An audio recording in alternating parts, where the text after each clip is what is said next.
Good morning, guys. Welcome to day 51 until I am a YouTube millionaire. So I hope you're all having a great day today. It looks like what's on my mind today is I think something that's on a lot of people's minds, considering 170 million people were on the app prior to today in the United States, is the TikTok ban. Now, I was just watching some videos from Osmongold, where he was talking about the TikTok ban, and how, generally speaking, it is a very good thing. So TikTok, this is one of the hills on which I will die, is Chinese Communist Party spyware. Straight up. Now, don't get me wrong. Every single platform that you're on, whether it be YouTube, Facebook, Instagram, Twitter, TikTok, etc., they all collect personal data. Amazon even, of course, credit card stuff. And they all sell that data to one another to make money, for sure, of course. However, TikTok is literally controlled by communists. Straight up. I think the parent company ByteDance is obviously in China. All right. And they have a vested interest in ensuring that the American public gets pushed down and the Chinese public gets pulled up by what they're doing. It's called nudging, all right? You don't even notice when it's happening. And this is true with just about everything. It's like I was telling you earlier with the psychological, spiritual, emotional, physical layering that we get in our lives. I mean, yeah, you're going to see that a lot of stuff on there doesn't resonate with you if you're somebody who's trying to actually make the world a better place. So the nudging is perhaps it's only a 51 to 49 percentage-wise difference of brain rot as opposed to really good, usable content that's going to make you a stronger, better person, right? But that 51-49 is that little bitty nudge that they do that's near indiscernible, but you compound that over multiple generations, which is the idea. The long march through the institutions is what communists do. And it makes a huge difference to the point where it's nearly insurmountable when you're trying to bring back an informed populace.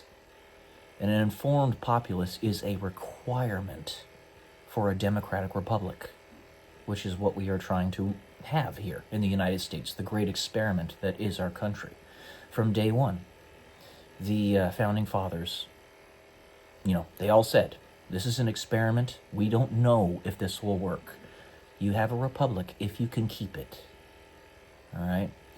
And among the multitude of great things that we're going to get from this, not only is that nudging will stop, but also all those people that were on that platform and have a vested interest are now politically activated.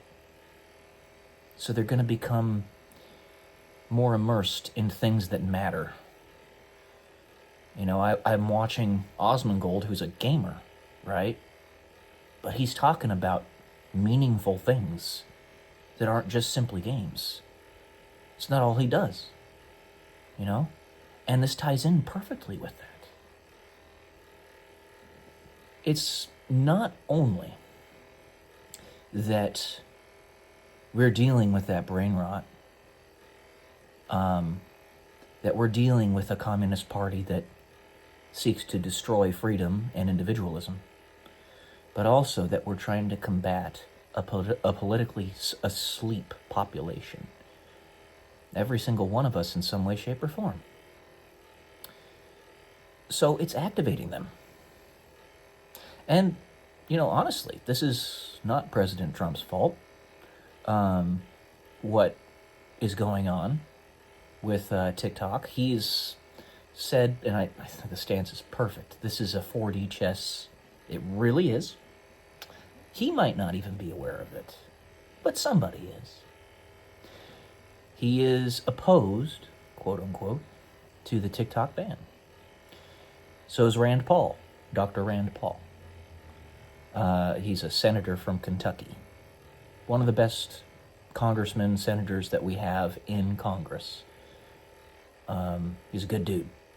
Son to Dr. Ron Paul, who is like an elder statesman, heroic figure,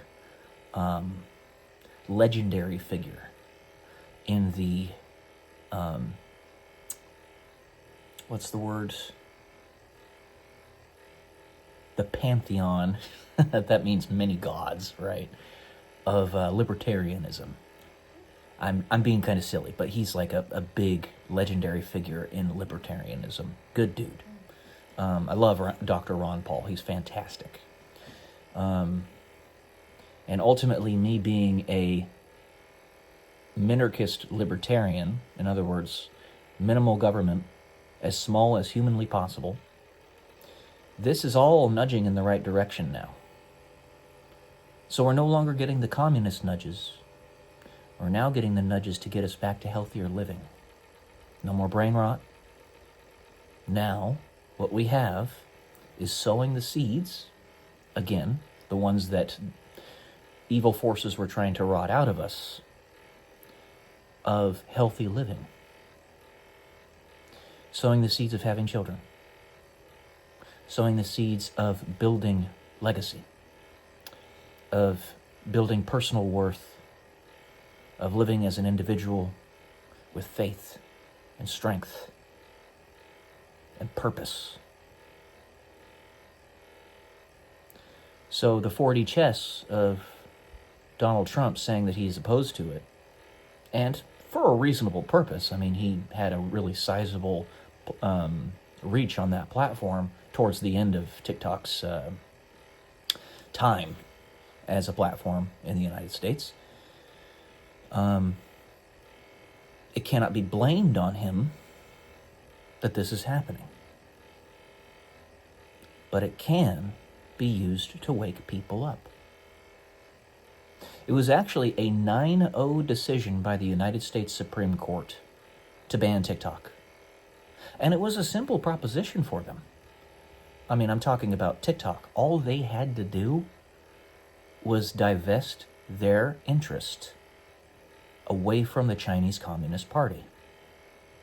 And the fact that they so adamantly refused up to the bitter end, it could have been so simple, but they wouldn't do it. The fact that they so adamantly refused up to the bitter end was the strongest indication possible that you could see that it really was Chinese Communist Party spyware. And they really were trying to manipulate us.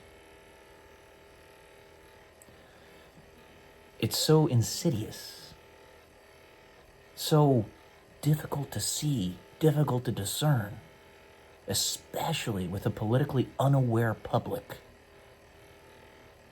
that it's very hard to fight against it. So, the generational march, we are now pushing back in the other direction. And it's not going to happen all at once. Any meaningful changes, whatever they are, they never happen all at once.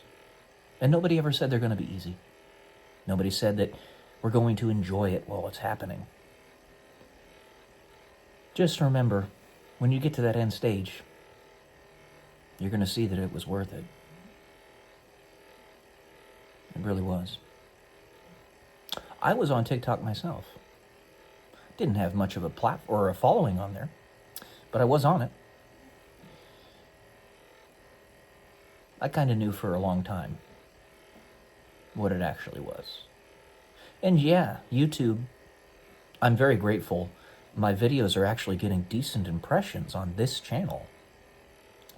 I'm actually, of my recent videos, I've been getting like 10x the number of impressions as opposed to my subscribers. I'm getting the same number of impressions on my videos on this channel as my mother's channel, the one I manage, gets with 25,000 subscribers. It's sad that she's not getting very many impressions, but I'm getting a good amount, so I'm really happy about that. Very grateful for it. And tying into that, while YouTube is, or does, shadow ban people, nevertheless, you can restart if you need to. And it is a United States-owned company. And they don't seem to hate the American public. And don't seem to be trying to destroy us. I will tell you, even those manipulators back in 2016 that were trying to nudge on the YouTube platform to get people to vote for Hillary Clinton, even them, I don't think hated the public. They were just misguided. Hillary Clinton's not a good person. She's not. Yeah. Anyways, that's all I got for today. Try to think past the knee-jerk response, is what I'll say. Love y'all.